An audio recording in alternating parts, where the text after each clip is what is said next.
How's it going, guys? In this video today, I want to briefly explain why I've gone vegan and why I think this is the right decision to have made. So going back to June 2015, I'd just come home from university and I'd logged onto Facebook to find that a friend had shared with me a link that took me through to YouTube. So this link, it took me through to a YouTube video by YouTuber Lex Fitness. And this was basically a response video to another YouTuber called Vegan Gains.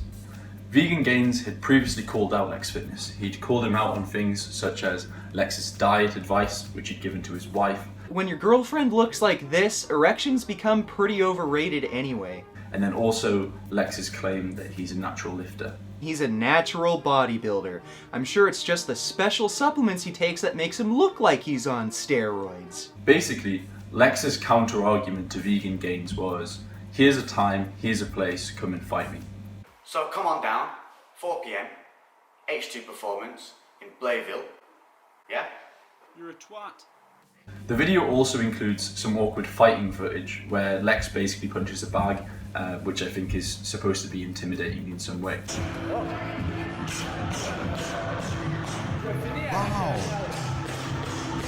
By the end of the video, my view that Lex Fitness is a little bit of a hard cunt was confirmed. Lex was basically doing the things in the fitness industry that I hate most. He was using his size and experience to try and win arguments, to try and intimidate people, and straight up be a bit of a hard cunt. So after watching this video, I already had an immediate sense of empathy with Vegan Gains. We both shared the view that Lex Fitness was a bit of a hard cunt, and we both didn't really like the way he goes about things. So the first thing I decided to do was find out who Vegan Gains was. This is where the transition began. At first, I thought Vegan Gains was a little bit irritating and I thought he was a bit of a whiny bitch. But over time I realised that he was simply calling out bullshit in the fitness industry, and quite refreshingly, he could use science and logic to back up his claims. As the weeks went by, video after video came out as part of the series which was known as Worst of the Fitness Industry, where basically every single figure in the fitness industry was called out for what they had said or what they had done. Even some of my favourite figures such as Lee Priest were called out. At first, I didn't really care so much for Vegan Gains' message. I didn't really care about the whole veganism thing. As I say, I found him a little bit irritating. But what was remarkable was the response videos by all of these YouTubers, all of these big figures, the idols, the role models, supposedly. What was remarkable was the inability of all of these people in putting back a decent or reasoned response. We had Mike Rashid's comical defense of Dalen and Bainey's steroid use. She's not on steroids, for one. And for two, if she was, it's none of your business. Who cares? There's people who do way worse things to themselves. Scott Mendelssohn's idea of the bench press. And we had Lee Priest's ideas on global warming and whether or not sea levels are actually rising. I'm sure some of the pollution that goes into the air does contribute a little bit, but this global warming, no. You talk to fishermen who have been in the game for fucking years and years, their families been in the game, their fucking jetties and docks are still in the same fucking place. The water level hasn't risen at all. Not only could many of these people not put back a good response, but they also went even further in making themselves look stupid most of the time. I became so disillusioned with my own side, those who consume animal products, that I started to question whether or not there really was a good defense of animal products and the suffering and death of animals. So during the summer of 2015, I started to think to myself, what would happen if Vegan Gains called me out, and what would my defense of animal products be? And the thing is, I couldn't really think of one. The best I could come up with was that these products are convenient and they taste good, which are pretty poor reasons when you consider the damage that's caused by animal agriculture. So by this time I was highly skeptical of my eating habits. And when I started university again in September, it was time to create a new diet plan. In looking at the foods that I ate, their prices, and then their nutritional content, I started to realize that many foods, such as meat, fish, and dietary supplements such as whey protein, they were quite suboptimal for my plan. Diet plans for natural lifters should really contain more carbohydrates and a sufficient level of protein. So this naturally pushes away foods such as meat and fish. This culminated with a decision to become vegetarian in November 2015. By this time, I'd watched enough documentaries on things such as health, farming, and the planet to do something which is called making the connection. This is basically the realization that our care for other human beings should extend to all animals. It's not some cult hippie shit, it's basically just acknowledging that the situation is fucked up, it's not right, and most importantly, we can do something about it. As 2016 began, I had already started removing other products such as eggs and cheese from my diet, so that by February 2016, I'd completed the transition when I removed cow's milk from my diet. Before I'd even made the full transition, I'd started noticing some benefits. Cutting protein and adding in more carbohydrates was giving me a lot more energy in the gym. The pumps were better, the endurance was better, and my strength was up as well. Removing things like dairy and supplements from my diet was starting to do a lot of good for my skin as well. And then having a better reliance on things like fruit and vegetables, that was making sure that my diet program was looking a lot more complete. Macros were good, my micronutrients were good, and then a lot of the bad stuff like cholesterol was either greatly reduced or completely gone. So when I first considered veganism, it was more of something that I planned to take on maybe in my 20s or maybe in my 30s, when I thought my long-term health was going to matter more to me. In my younger years, as a student who eats a lot of crap and someone who goes to the gym a lot, I thought I was going to need these animal products. They were convenient and they were needed for muscle growth, supposedly. After doing some research and experimenting with my diet myself, I realized that this wasn't the case. I realized that a vegan diet is actually very well suited for somebody who goes to the gym and for people who are part of the aesthetics movement, where things like your skin and your teeth are quite important to you. I've also come to find that a vegan diet isn't inconvenient at all, and many of the foods that people think they have to sacrifice on a vegan diet, a vegan substitute already exists out there. So for example, in the UK, there's a place called Zizi where you can get a vegan pizza, which actually tastes better than their normal one from what I remember. And then there's things like sausages as well. Linda McCartney sausages, they have a far better macronutrient profile than normal sausages, to the extent that you could eat them every single day and that would be perfectly healthy, and they taste amazing too. The fact of the matter is, a vegan diet can be just as boring as a non-vegan diet. What matters is that you're not lazy and that you get out there and you have a look and you'll realize that there are actually great products everywhere.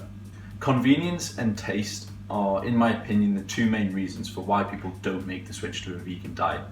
But what I think is way more important is the reason for why people do make the switch. And this ties into the idea of making the connection. Other animals feel fear, confusion, and pain. If you've ever stepped on a dog's paw before, then you'll know how they respond. And if you haven't, then you can ask someone who has.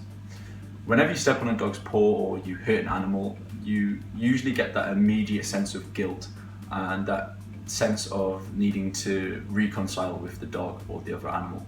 That right there is human emotion, and it's the reason why 99% of people are actually not okay with the suffering and death of animals. If we had to kill these animals ourselves, I know with certainty that most people simply couldn't bring themselves to do it. So there we have the issue. Most people are actually okay with somebody else inflicting the suffering and death. Somewhere along the line, we've come to lose our sense of care for these animals, and we give their suffering absolutely no thought. So long as the blood, the cries, the tears,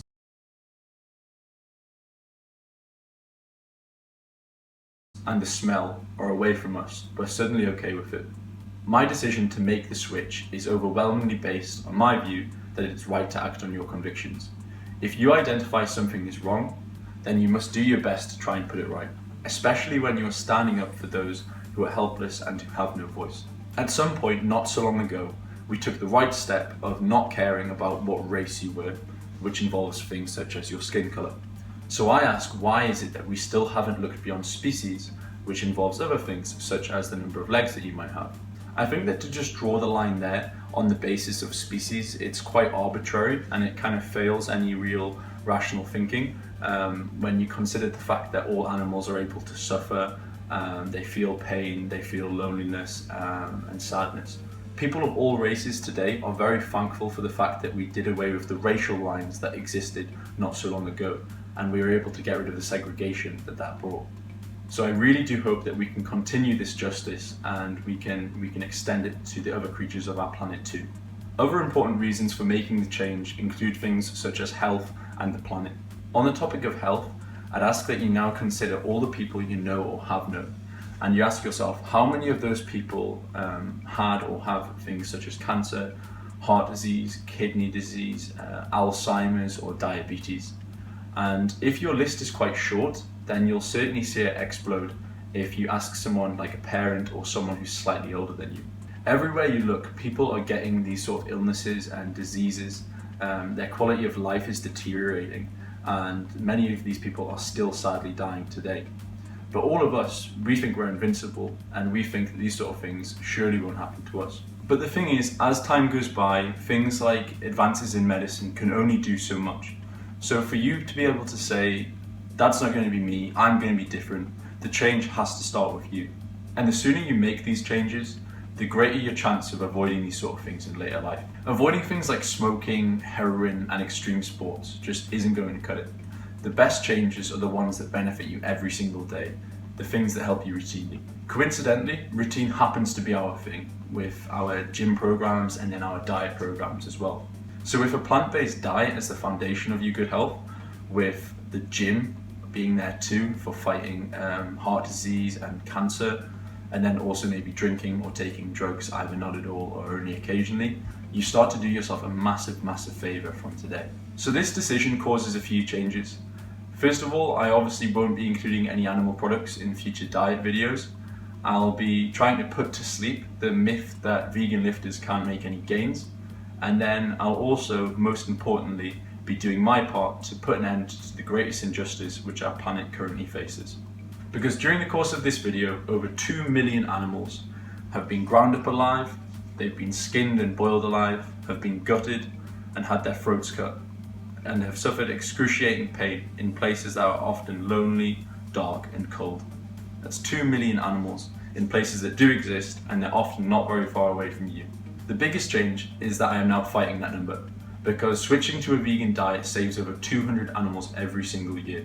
When enough people have lost their loved ones to things like heart disease and cancer, when enough of our cities are underwater, or perhaps just when people are more aware of the consequences of their actions, I believe that big change will have to come. I'm becoming a part of this change now, change that is sustainable, positive and kind.